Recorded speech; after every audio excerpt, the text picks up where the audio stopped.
71-এর চেতনাকে বিক্রি করার জন্য আর একটি রাজনৈতিক দল নতুন করে তাদের বক্তব্য এবং স্টেটমেন্ট দিচ্ছেন।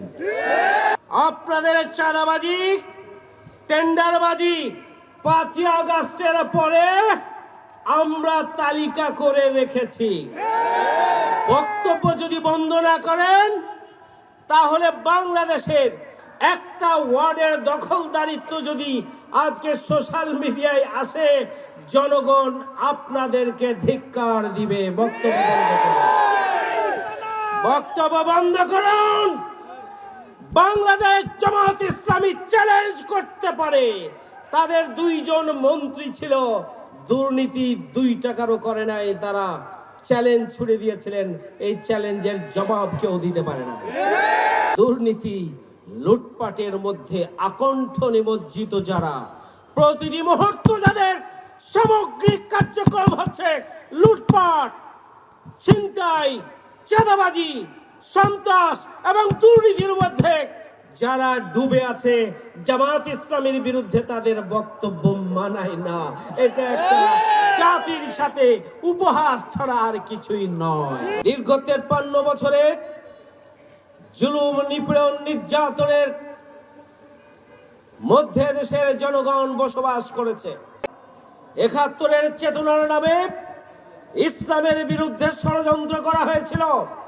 71-এর চেতনার নামে জামাত ইসলামীকে নিষিদ্ধ করা হয়েছিল। 71-এর চেতনার নামে রাজনৈতিক দল, ইসলামী রাজনৈতিক দল নিষিদ্ধ করা হয়েছিল। 71-এর চেতনার নামে বাকশাল গঠন করে সব রাজনৈতিক দলগুলোকে নিষিদ্ধ করা হয়েছিল। 71-এর চেতনার নামে 2-3টি মিডিয়া পত্রিকা, দলীয় পত্রিকা রেখে সমস্ত পত্রিকাগুলোকে বন্ধ করে দেওয়া হয়েছিল।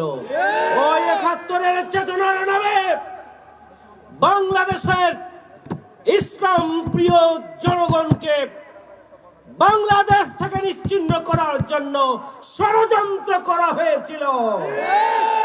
71-এর চেতনার নামে বিচার ব্যবস্থাকে দলীয়করণ করা হয়েছিল। আইন শৃঙ্খলা বাহিনীকে দলীয় বাহিনীতে পরিণত করা হয়েছিল। 71-এর চেতনার নামে ব্যাংক লুট করা হয়েছিল। বাংলাদেশের অর্থ ব্যবস্থাকে নিঃশেষ করে দেওয়া হয়েছিল। 71-এর চেতনার নামে সিরাজ শিকদারকে হত্যা করা হয়েছিল। 71-এর চেতনার নামে বাংলাদেশের সম্পদ লুটপাট করে স্বাধীনতা পরবর্তী প্রতিবেশী রাষ্ট্রের কাছে দিয়ে দেওয়া হয়েছিল। আজকে আওয়ামী লীগ বিতাড়িত হয়েছে।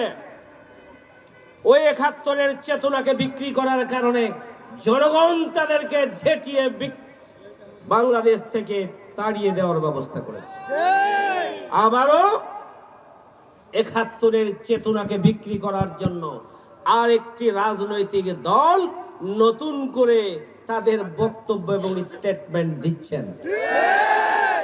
সংগ্রামী ভাইয়ের আমার, আপনাদের চাঁদাবাজি, টেন্ডারবাজি 5ই আগস্টের পরে আমরা তালিকা করে রেখেছি।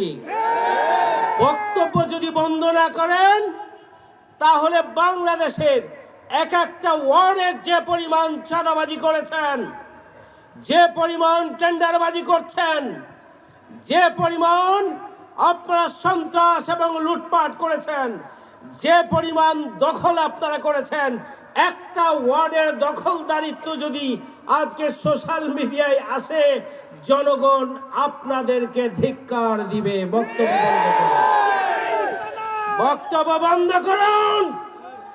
বাংলাদেশ জামাত ইসলামী চ্যালেঞ্জ করতে পারে। তাদের 2 জন মন্ত্রী ছিল, দুর্নীতি 2 টাকারও করে নাই, তারা চ্যালেঞ্জ ছুড়ে দিয়েছিলেন। এই চ্যালেঞ্জের জবাব কেউ দিতে পারে না।